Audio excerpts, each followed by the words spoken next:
Welcome to the Bushy Brows Podcast, where three guys who mostly get along dive into tough topics, challenge cherry-picked facts, and prove you don't have to agree on everything to have a great conversation. No punches pulled, no easy answers, just honest discussion with a side of humor. Let's get into it. Hey everybody, this is Dave from the Bushy Brows Podcast Show. Every week, Joe and Mike and I discuss the issues in the news. We're just three guys with opinions, but we also try and stay curious and open-minded. Thanks for joining us. So guys, I just wanted to make a call out to I think it was an Apple Podcast comment by M. McNally84. And this person said, "This definitely struck a chord with me. Give me a smile." It's about that topic that we were talking about 2 weeks back. Give me a smile. This definitely struck a chord with me, having worked in a customer service role for better part of 20 years.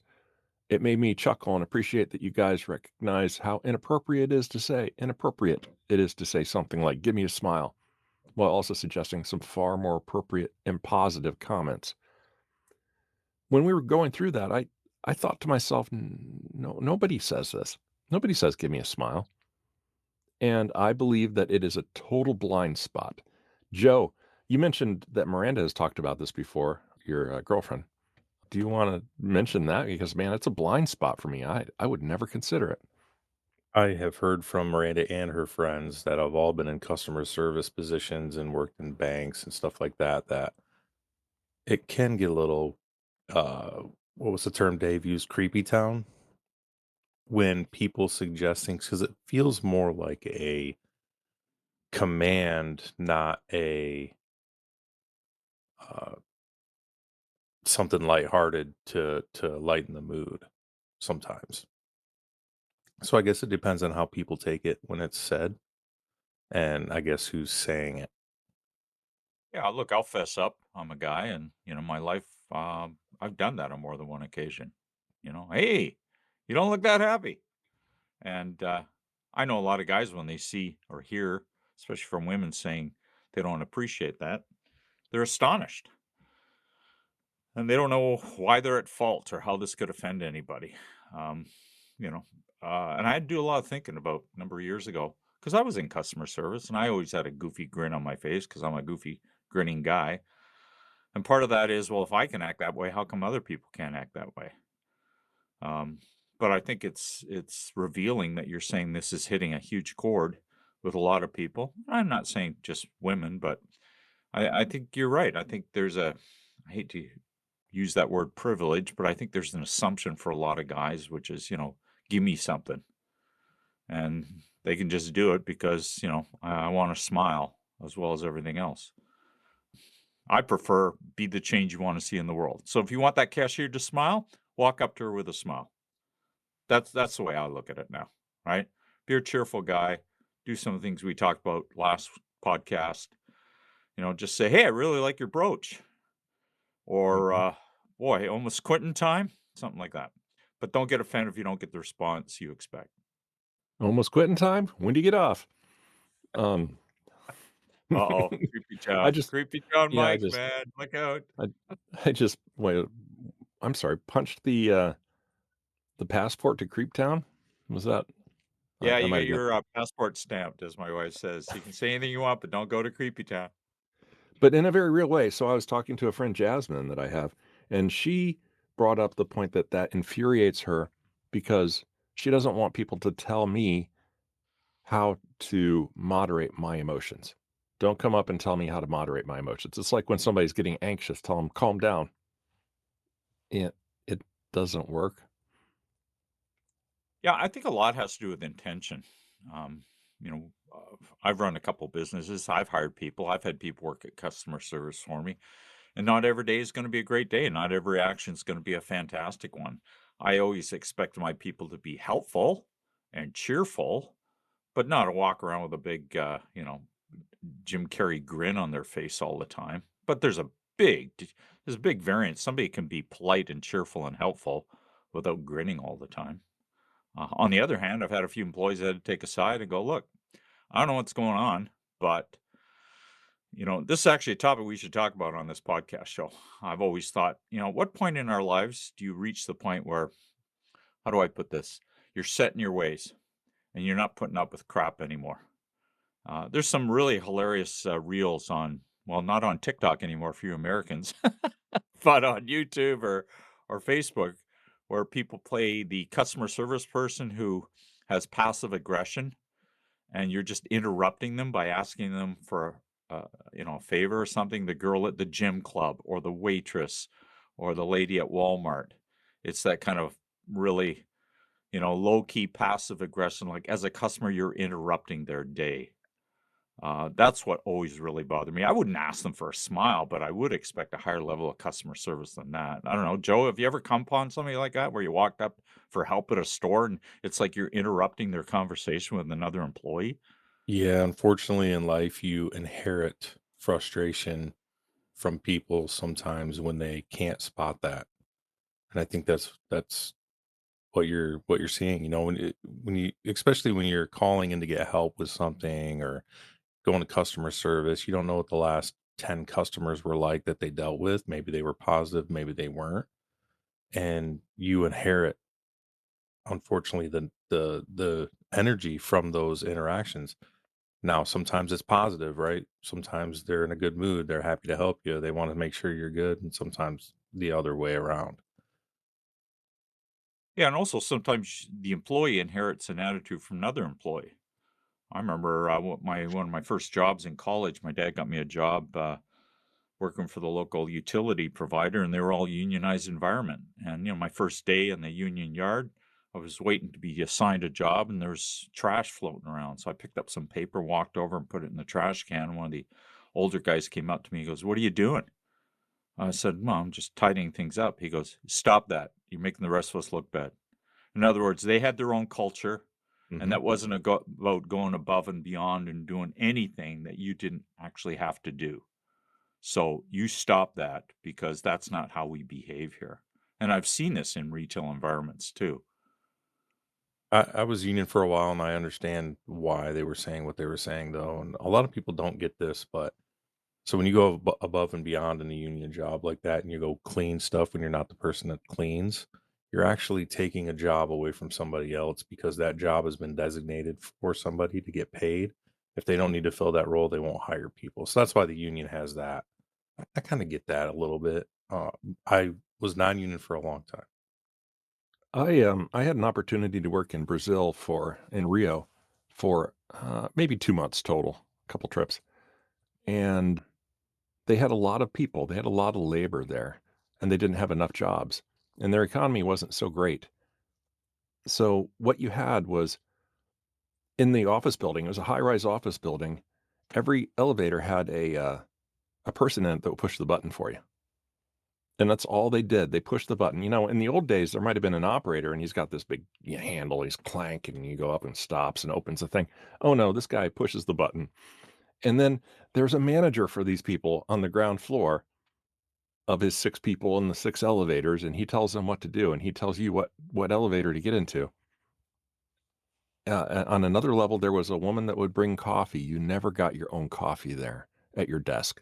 Now, I'm used to going, getting coffee, brewing it, whatever. You don't do that because Janusa, the cute little grandma-ly coffee lady would bring it out, and that was her job. That was her livelihood. You needed to respect that, and it's a little bit different than some of our attitudes in America. Yeah, look, I'm not saying that union doesn't have a place. Certainly, a lot of the workplace safety and compensation strategies are only in place because of unions. But that's not what I'm talking about. I'm not talking about taking away somebody else's job. I'm talking about, uh, well, use my parlance, first gear. I don't want an employee in narrow self-interest behavior where they look at a customer as interrupting them. The downside of a lot of these workplace places where they can't be let go, we have that issue up here in Canada, is some people, if you take away the negative incentives, the negative things that they could normally be fired for, instead of going up to above and beyond, going up to third gear, they drop back to first gear because you can't fire them. So unless they actually physically try and murder somebody in the workplace, everything goes to union arbitration. And, it just goes around and around. And sometimes, not always, but sometimes you do see that place in workplace culture where, try and fire me. My income is not determined by your happiness. You guys in the States have always had jokes about your motor vehicle bureau or what is that? Your MV, what is it? Where you go and get your driver's license? The DMV? Is that it? Department of Motor Vehicles, right? Uh, is that still bad, or was that an urban myth where you walked in there and people were just snarly at you and nothing you could do would change them? Was that a comedian stand-up shtick, or is it still like that? No, it's still like that, and that's largely because most people don't like to go there, so they already have a bad attitude when they go there, and it's transferred to the person at the desk that's helping them, which is then again transferred further to the next customer in line. It's a Yeah, vicious cycle, Dave. but it's also monopoly, right? The customer can't go anywhere else. That's right. Yeah. Right? I mean, I used to lecture to dentists and teach customer service to dentists and dental offices. And they used to moan saying, people hate going to the dentist. And I say, why? Because they think of, when you go to the dentist, what do you think of? Pain and cost. Pain and cost. Nobody likes going to the dentist. I went, then you want to be a dentist. And they go, why?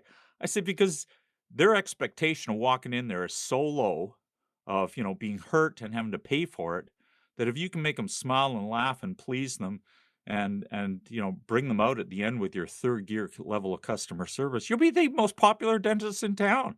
You want an industry where the expectations are low because you don't have to do that much to get a lot of business, right? And their eyes would open up really wide and they start, taking notes.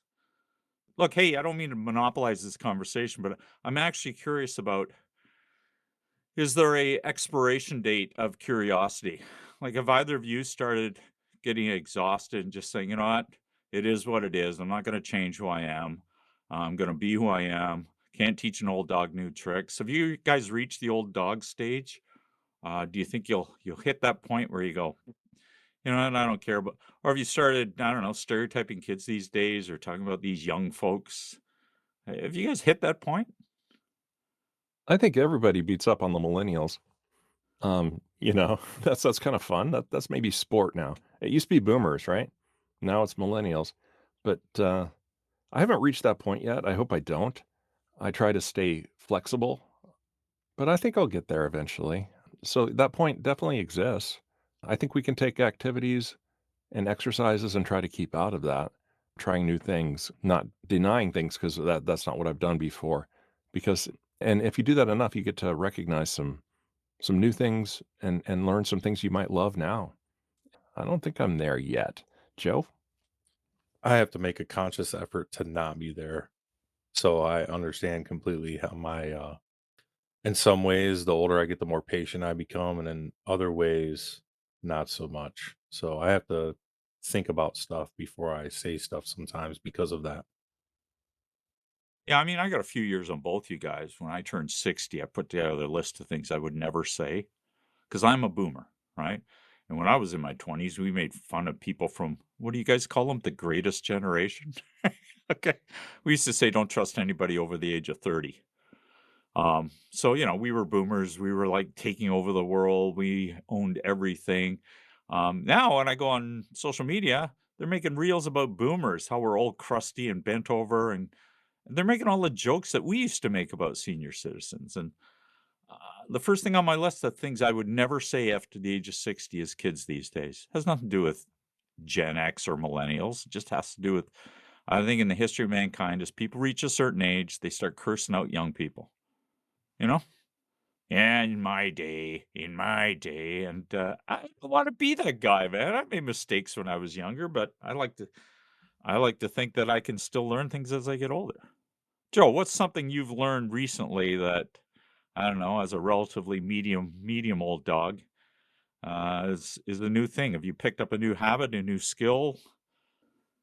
I can't say I picked up a new skill. I'm continuously learning the new languages from all of the kids that are going to public school and bringing stuff back. And so I kind of stay up a little bit on that, but it's not to the point where I can freely use it and still be considered cool. Like now, when I use those words at the dinner table, that I get the look like, Oh, the you're not look. supposed to be saying that.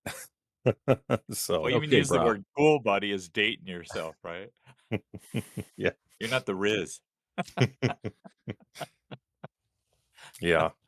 Mike, have you This is a picked up bit. anything recently? Oh yeah, I mean, when you were talking about this, it brought to mind over the past really 5-10 years, my pattern wasn't to do anything with Joe. We went from you being 12 to you being 30 something without me even seeing you, probably, Yeah. and being cousins, living 4 hours away. And as a child, I was in his hometown 2-3 times a month. And anyway, so over the past time period, I've made it a point to really try to get in the car and go there. Maybe bring my dad, visit family, visit, and that's a big change, and it's enriched my life. It isn't just work. It has an upside too. I'm thankful of your family, Joe, and I'm thankful that whenever I come there, there's a place to go, and I can run into the kitchen and make myself a snack and not feel like I'm stealing food. But I want to say one thing, Dave. Way back, you're talking about the BMV, the Department of sometimes it's a DMV, sometimes it's a BMV. This is a state by state thing. I don't know about, and your stereotype is right. In the United States, it's all different. But in the state I live in, it's you can. I think if I decided I want to open a BMV, I could. Maybe I'd have to get some licensing. It's almost like a franchise where I make, $10 a license I stamp out or whatever, and I can open it up in a strip mall, and they do that. So some of them are good. There is some competition, and some of them aren't. As for snapping the people out of that customer service thing that you were talking about, Dave, the there's a woman that was the I don't know. She was out of Central Casting, right? She an older African American lady. She has glasses. She has chains, big gold chains on her glasses that then go over her, like, so she can put her glasses down and hold them like a necklace. But I mean, we're talking inch wide. I mean, it's impressive. And anyways, she was very robotic. Next, and no, you got to go get this. Or you don't have the right documentation, or whatever, you gatekeeper, not enabler. And I did make a comment about her glasses at some point, Dave. I mentioned, I like your glasses holder. That's pretty cool. And then she was still that way with me for 2 times. I went through a period where I needed to go there like 3 times in a row or something. And the third time she actually came up to me. She touched my shoulder. She's like, "Hi, let me get you in real quick." And I went in front of everybody and I made a friend. And I think that was because of, finding a taste to compliment her. I didn't ask her what she does on her weekend. That would be creep town, maybe. I don't know. So I'm not gonna bad talk DMV people. It is a mix. Yeah, But back look, you can't. Yeah, I mean, you can't stereotype anybody. I was actually thinking about you, Mike, not so long ago. I was in a barber shop, okay, and a guy next to me, young guy, early 20s. I gotta qualify young guy now. 'Cause it's gonna be 30s or 40s or even 50s. But this guy, looked like mid 20s, getting a haircut in the chair next to me, and he had electrical gear on, if you call it that, a lineman for the county, right? And so I'm yakking, and I said, "You electrician?" He goes, "Yeah." I said, "You work for the county?" He goes, "Yeah." I said, "So answer me a question. Is that a dangerous job?" Because I always get nervous when I take the wall plate off when I'm looking at the wall switch of my house. And he goes, "It can be. So we lose a couple guys every year." I said, "Are you serious? You lose a couple electricians every year?" He goes, "Yeah, throughout the whole province of Ontario, there's a couple of deaths from electrocution." And I said, "Wow." I said, "So I guess, there's a learning curve." He goes, "What do you mean?" I said, "When you graduate, these people get hurt. They're younger." He goes, "No, it's not the younger people. It's the older people." I said, "What?" He goes, "Yeah, it's the really experienced guys."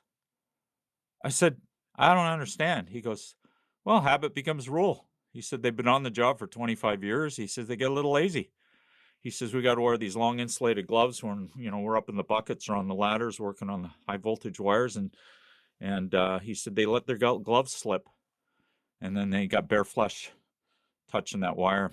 They're gone. And man, what an impact that made on me. It's like habit becomes rule. If it ain't broke, don't fix it. I've been doing this and I've never had a problem for he said, no, the young people graduating from school, we are like so safety conscious about our equipment and our techniques. He says it's the older ones who have the problems. Because there's this natural thing which more experience comes higher degree of consciousness of intelligence or safety. And he said, no. We have a saying for that in the States. It's called complacency kills. Yeah. And that's what that is. Yeah, I mean, you were in the military, I was too, and I saw the same thing. I saw, here are the rules and regulations, and then you saw these old petty officers walking around on the ships, like breaking all the rules, not wearing their safety harnesses, and I always thought that was weird. Like, oh, man, this guy is a seasoned, salty dog. And what upset me was he wasn't wearing his safety equipment. He thought he was impressing all the young ones on the ship. I just thought this guy's acting amateurish. He's not being a real professional. Yeah. So later on, when I opened up a dive store, I used to say to, a lot of my graduates who wanted to go on and be dive masters and instructors, I said, I know sometimes it's a pain in the butt to wear this extra equipment. I said, but you all want to be professionals. And a professional comes home at the end of the day to their wife or husband and kids. I said, so a professional has, they wear the right equipment and they use certain guidelines. You want to be a professional, you got to do that. Otherwise you look like an amateur, swinging loose out there. So, Joe, I did want to bring one thing up. Last week, when we were talking about, you asked a question about, and I need to be careful, the number one killer, I think you said. We all guessed. I said mosquitoes, which is because malaria kills a lot of people. I think Dave said cardiovascular disease, perhaps. And then I think you said sugar. And, your point, I think, was maybe more like diet. Like sugar, it definitely kills a lot of people. But I feel like maybe it used to be smoking. But, there's no way. The cardiovascular disease is like, 19.5 million a year. And things related to the chain of maybe diet causing this illness is pretty long, and it's a little bit weak. I didn't want to Google you on the point. I don't think that's the thing. We didn't hit Google up, and we're not going to do that live. That's not fun. I did want to say I want to talk about that a little more. I don't think that sugar really is the number one killer, and I think that your point is it's wrong. What, you want me to explain why I said what I said, Mike? The reason why I said sugar is probably the number one killer, or is the number one killer, is because sugar causes cardiovascular disease. It's one of the leading causes of cardiovascular diseases, and I implore you to Google that and go down that rabbit hole. I also want to point out the fact that we are what we eat. So we've talked about that on this show several times. With what we put into our bodies is what we get out, right? And when you put bad things in, especially like sugar, which is known to cause cardiovascular disease and stroke and tooth decay, which leads to lower immune system through abscessed teeth and a host of other things. When you start figuring all that in, sugar plays a part in all of that. And we consume way too much. Our moderation, if you would, is far too high for sugar. That's why I said what I said. Joe, sugar is and diet is very important. Mhm. There's a correlation, but I don't think it's the only thing that causes heart disease or heart failure. It isn't. So yeah, I mean, your point is taken. I get what you're saying. I think diet is incredibly important. I on the side, I made the point earlier that living is fatal to your health. Just by living, you 100% of us have died. And I did want to bring up this one woman. I don't know if anybody's heard of her, but there is a immortal human being on this planet right now who weighs 50 metric tons. And it's an interesting story. If anybody wants to, I can link that in the show notes. Story is of Henrietta Lacks, who, when she's a African American woman in the 50s who went to the she had cancer, and she went to the hospital, and pretty much the hospital and the researchers stole her cancer cells.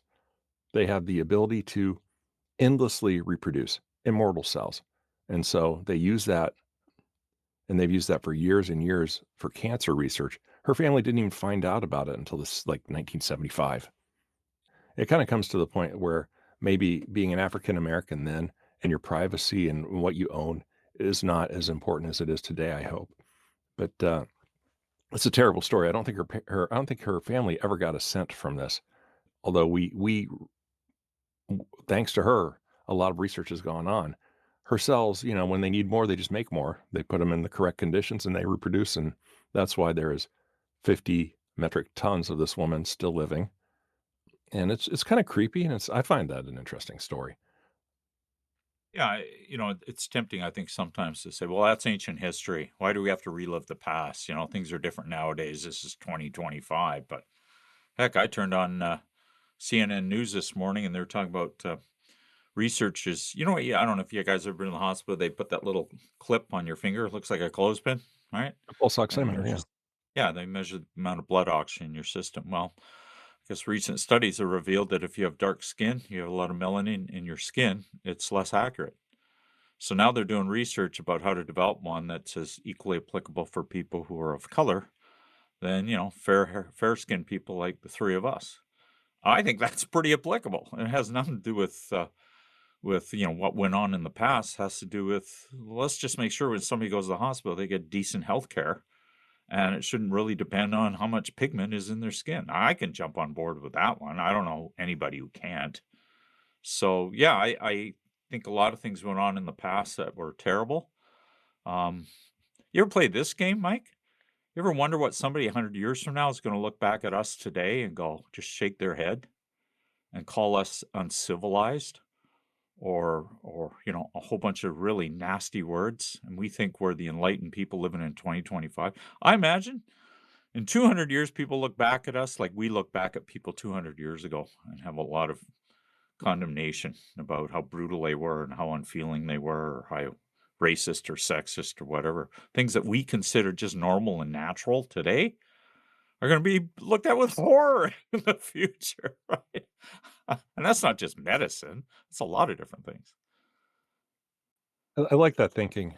I think that can become dangerous, though, because you can look back and we can certainly say, this idea, this type of medical procedure, that was terrible. Why would we do that? This idea of slavery, which was predominant 300, 400 years ago, and other things, we can do that. We need to be able to realize when we get to the correct point in morality and in heart. And you can't assume that our transgressions here are equal to those larger transgressions. So I think we can have progress, but you can never have progress without recognizing, yeah, maybe that's okay. Otherwise, we'll never get there. We'll just keep burning it down and building it again.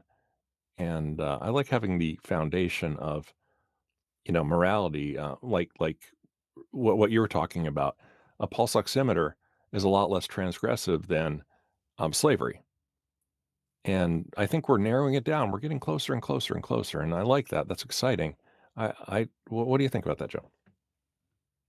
I think that we need to do the things that we need to do to make sure that everybody gets equal treatment. Sometimes that means certain people are going to need a little bit different care on things, especially medically, right? We're all different. But yeah, I think we're moving in the right direction. Well, so here you have a new Secretary of Defense. Is he sworn in yet? Going to be in charge of your entire military?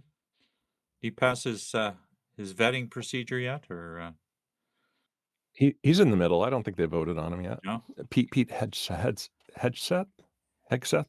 Yeah, I mean, he's been on the record saying that women shouldn't be in combat roles. And so when you talk about, history moves forward, I don't know if, allowing everybody in society to kill other people is a sign of moving forward, but be it that it may, women have been in combat roles in various militaries throughout history. Russians did pretty good with them in the Second World War, fighting the Germans, and U.S. I don't know the exact amount of time women have been in various combat roles, but now you've got somebody who identifies as an evangelical Christian and, saved by Jesus Christ, talking about women shouldn't be in these types of roles. Now, I don't know if he's going to roll back on that conviction, but uh, yeah, to me, here's the thing. What do you guys think about your new president coming in? I I got to tell you, as a Canadian, and you two may not see this in our news, but our news is filled, just 98% filled with what's going to happen this week. Mike, I know you've said, it's all what flash in the pan. That's just Trump spouting off. He's not going to vacate. He's not going to make a 51st state. It's a negotiating tactic, but it is impacting Canada at the highest level. I mean, is it time for the Bushy Bros to prediction show? Mike, what's going to happen over Wow, the next 3 months? I would do a prediction show. Yes. I will talk about quickly, Hegseth. I've listened to I've listened to the highlights, right? I think I'm going to quote this correctly. Women can become Navy SEALs. They can right now. I think 2 or 3 or 4 women have tried, maybe more, but the standards are so high for a Navy SEAL. I could never do it. I think it just speaks to right now, you can become a Navy SEAL if you're a female in the Navy, but you need to hit the standards, and the standards are ones that are so high. I know I can't hit them. Maybe in my youth. Anyways, Joe, what do you think about that?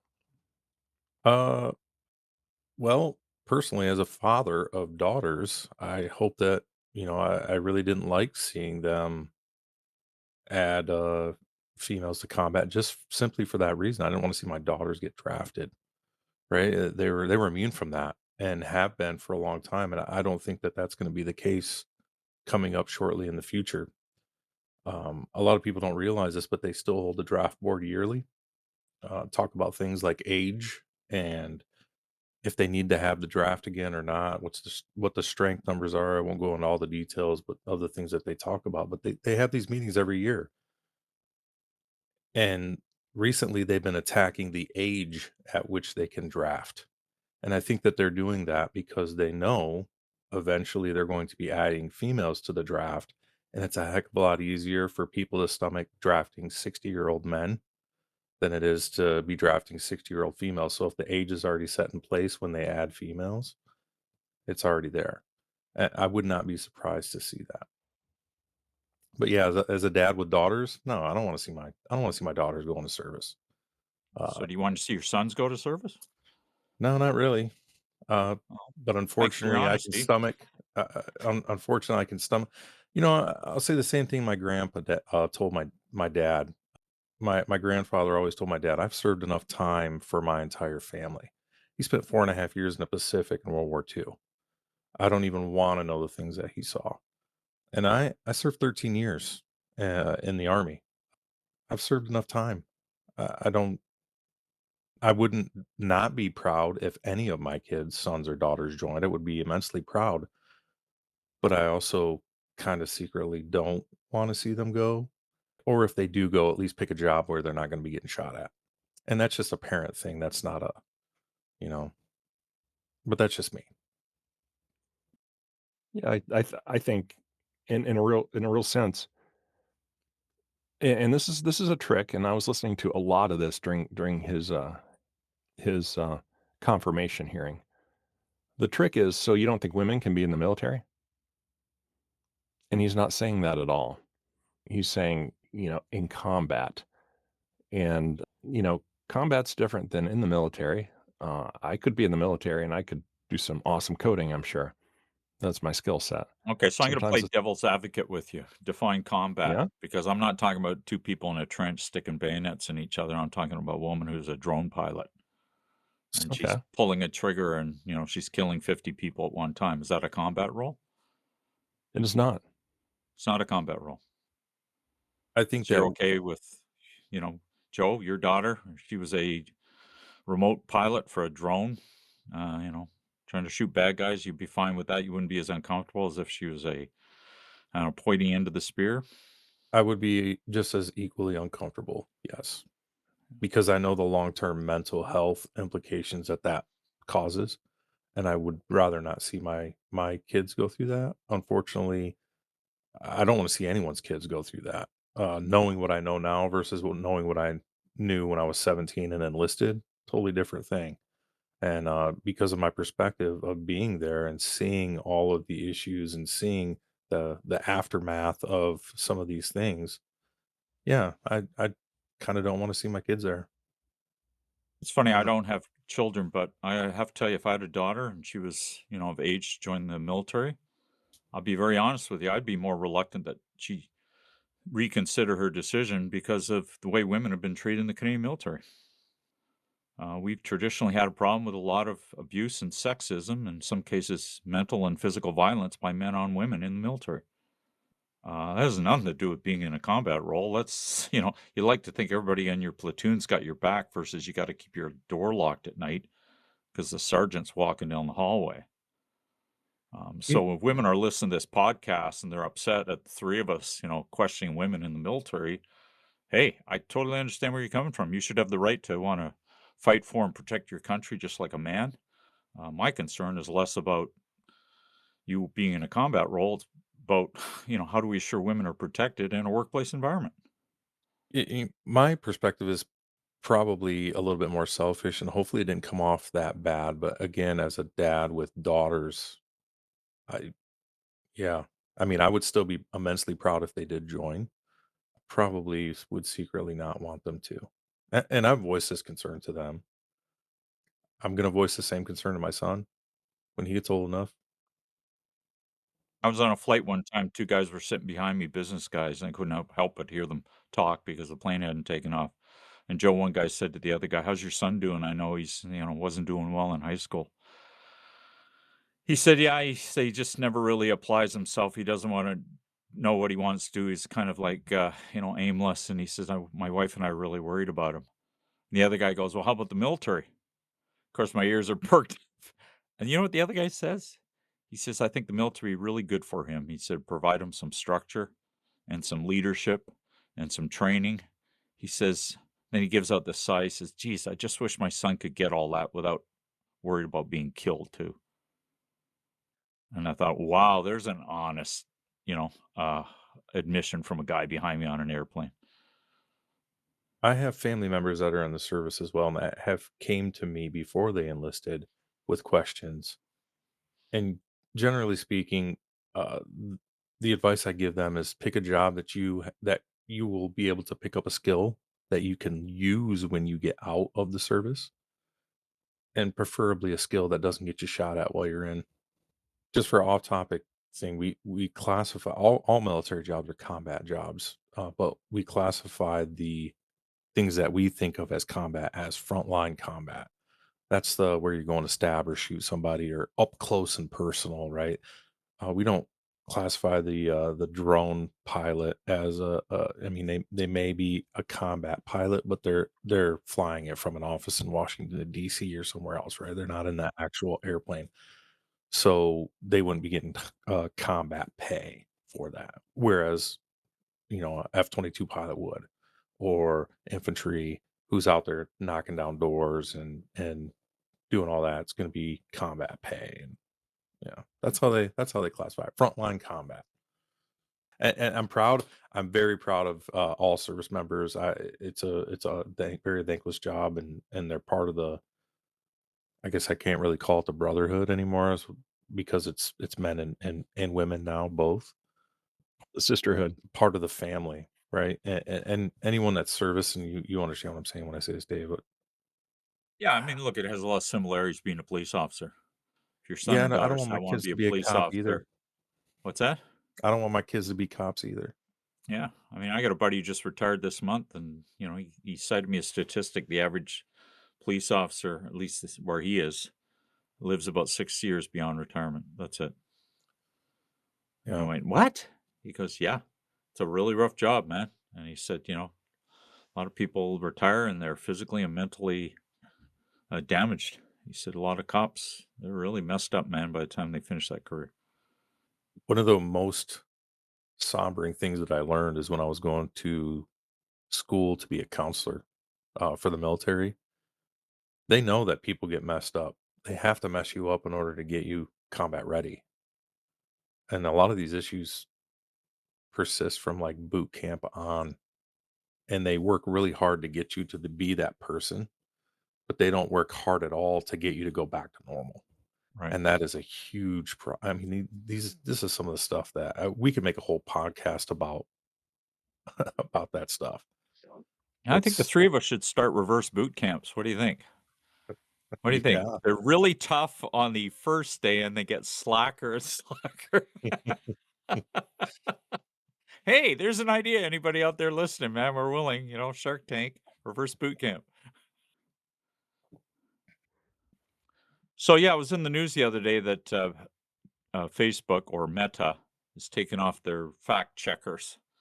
And I don't know what the incentives behind that, Mike. I think you'd said something about there've been some challenges. And I know, look, everything comes down to dollars and cents at the end of the day. How many resources do they have to check that everything that people post is true?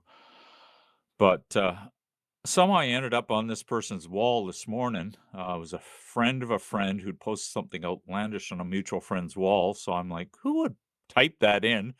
So I clicked on this individual's profile. And I'm a curious guy, I started flicking through. He and I will identify him as a he because it's a he. And like attracts like. Most of his friends were agreeing with his statuses. And boom, right in the middle of his wall was a swastika wrapped around a cross and talking about, the polluting effects of subhumans in American society. And people were talking about gassing mixed race couples. And I'm thinking, if there's a checkbox for everything that violates Facebook community standards, this is it. So, I don't make it my business to run on and be a sheriff and report things, but I just clicked report. And hey, good old Facebook. Within 2 hours, I got back. This post does not violate our community standards. If you are upset, you can block this person. And so I guess my question to both of you is, I want to live in a country where I have freedom of speech. There are countries where, if you go out in the street and protest the government, you get thrown in jail. In fact, a bunch of Cubans this week got pulled out of jail for protesting against the Cuban government. I want to live in that society. So I cherish and value freedom of speech. And sometimes that comes from me having to stare at people do stuff that I don't approve of. Right. And that's part of living in a modern liberal society, that I have to watch people protest because they want the society to be a certain way and I don't, so I'm in favor of a liberal society where we all can express our opinion. But man, what is the line between freedom of speech and, I don't know, what is it? The only thing you see are the trolls, or the only thing you see are people endorsing killing other people? I don't want to be a part of that society either. So is there a exact line, Mike, in the middle of that whole thing, or is it a continuum? I mean, you said what? X has got this community standards thing going on. What are they doing? People have a lot of opinions about X and or Twitter. One of the things that's gone on probably in the past year has been, instead of having authority like fact checkers, like reporting, maybe you can report on X, but what really is going on is community notes are being added. And I think you can maybe vote on them. And I just find it fascinating because somebody says, look at how this FEMA isn't helping these people, and they show like films or whatever. Immediately you see community notes of, no, that's El Salvador in 1992 or whatever. And people are almost immediately, I think, in a fairly impartial way, by doing it community wise, are able to give information that I find helpful.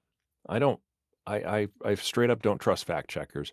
I think there's bias. I think there's ways that people can use these community standards. And I'll be brief. So I am a computer scientist, and I'm a data scientist. And if you and I made a social media platform, we would need to have a way at some point of getting rid of the bad and keeping the good, because that bad and good line, it exists for everybody, right? Free speech goes, and for you, Dave, free speech goes until now we're talking about killing people, and that's not okay.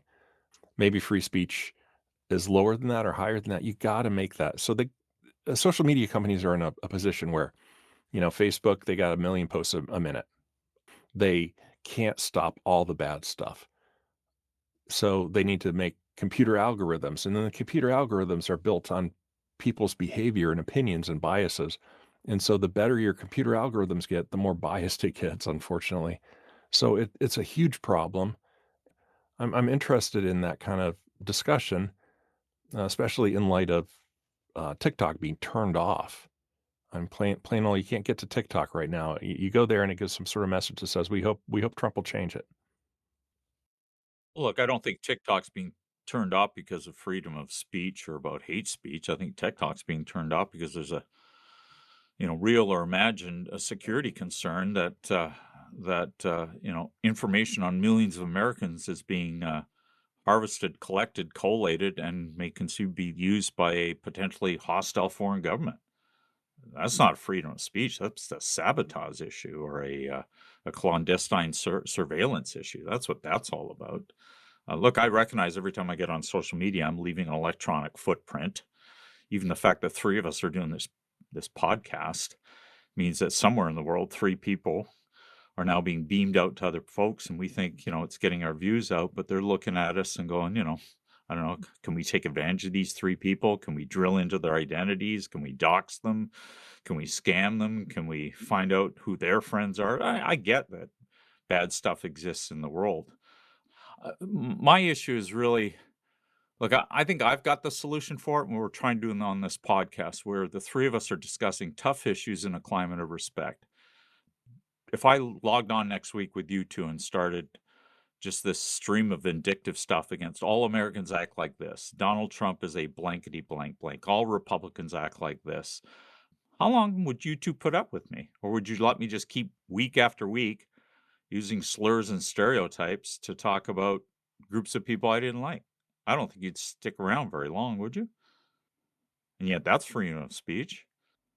We have freedom of speech, but we also have freedom to choose who we're around. So when it's a negative experience overall, probably not wanting to stick around with that. That goes along part of that. With social media, you have the freedom to ban or block people so you don't see their stuff. I probably would have blocked that person, had I had a grievous disagreement with some of their stuff, just so I didn't have to see it again. And then scroll down through my day. I do want to make a comment real quick about the TikTok stuff, and I understand there's a lot of people that are like, "Oh, this is a good thing," and then there's a lot of people that, "Oh, this is, attack on our freedom of speech." Literally every corporation right now that you have a membership with, whether it's Facebook or X or TikTok, YouTube, Google, Apple, they're all the same. They all collect your data, they all sell it, and it's to the highest bidder. If that highest bidder is China, they're going to sell your stuff to China. It's been proven in court multiple times. You can go down that Google road where they have taken information. That's why every other week they're updating their terms, right? Because they're getting caught on something or getting called out or something, or their lawyers are like, we need to add this so we don't get sued. Everywhere that you go online is a public place. So remember that. It's not a TikTok issue. This is an internet as a whole issue. So we've talked about the collection of data. I don't think that's the most insidious thing, honestly. I think all the applications are doing that. Mm. What bothers me about TikTok are the algorithms. When you talk about radicalization, people have maybe a negative idea, a negative direction their life might head. These algorithms then give you more and more videos that are more and more like what you're looking for. So even an algorithm that is made to be wonderful, give you more of what you want. You like videos about math? Let's do a lot about math. Here's more math. But if you like videos about violence, here's more violence. Here's a group of people that enjoy this violence. Now you can communicate with them. TikTok has the ability, I think, with Americans and with people in the world to take people in directions with their algorithm that are possibly that the Chinese government wants you to go in. And that's pretty scary. That's a lot different than knowing when I went, what gas station I went to. The algorithms are dangerous and they need to be controlled. And we need to make sure that we're protecting our people from that in America. Well, I think I read 19 other countries have already blocked TikTok. This is not like a American thing necessarily. It's people are realizing that control of sentiment and what people believe in a country can be driven by an app that, half the people are spending 8 hours a week on, or 20 or 40. So I think that's why. And I hope that a resolution comes out of this. And I think it might be really difficult because I don't think I could make an algorithm that wouldn't radicalize people. What I enjoyed about this podcast is we had an ability to call out Joe on something he said last time and enjoy a conversation that helped drive out the facts, and we all understood, and we walked away from that. My biggest takeaway for the podcast, honestly, was the review from one of our listeners who said how much somebody saying, "Give us a smile," or "I want a smile," upset them. I said, for me, it's a reminder that I think I've got a pretty broad perspective, but I don't have every perspective in the world. And it's just a cautionary reminder of me that some things that I might think are not a big deal are a big deal for other people. I got to keep that in mind. I think my takeaway from this podcast this week was to get the perspective of what other people thought about what combat is and what combat isn't. And that's always interesting for me to hear, being a service member. You've been listening to the Bushy Brows Podcast. Look for new episodes every Monday morning. Check us out and join in on the conversation on Facebook, TikTok, our website, or wherever you get your podcast. Thanks for joining the conversation. Catch you next time.